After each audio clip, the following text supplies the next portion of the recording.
Баршаңызға сәлем. Бүгін біз булочки рецептін дайындайтын боламыз. Өте қарапайым рецепт. Ең алдымен менің каналыма жазып, лайк басып, комментарий жаза кетіңіздер. Ыдысымызға 1 столовый ложка дрожжымызды, жарты столовый ложка тұзымызды салып, оның үстіне жылы суымызды құйып, жақсылап араластырып аламыз. Араластырып болғаннан кейін 80 грамм қантымызды салып, тағы да жақсылап араластырып алатын боламыз.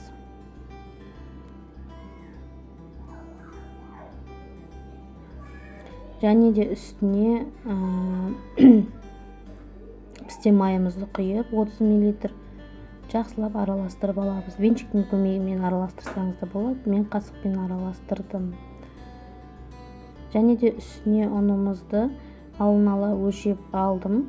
270 грамм ұнымызды салып, осындай жұмсақ қамыр болғанша араластырамыз.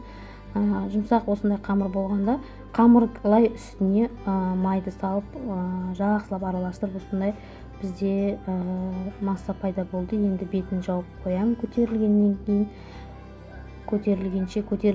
кейін осындай мен немді дайындап алдым, табамды. Әрқайсысын бөлек-бөлек домалақ қылып осылай пісірейін деп шештім. Мінекей көтерілгенше бір жарты сағаттай тұрды.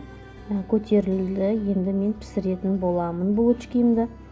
Және де ол үшін мен жұмыртқа жағып алдым. Одан кейін ұн мен майды араластырып, осылай бетіне осылай дайындап алдым. Арнайы әрлеу үшін. Міне өйстіп бетіне сеуіп болғаннан кейін пешке қойып пісіріп алдым. 30 минуттың ішінде пісіп шықты. Өте күшті болып шықты, жұмсақ. Еще рецепті де өте қарапайым, доступный продуктылардан жасадым. Достар, көрдіңіздер.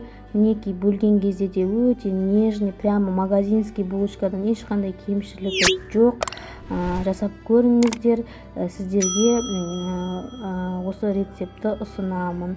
Ас болсын баршаңызға. Менің каналыма лайк басып, комментарий жаза кетіңіздер.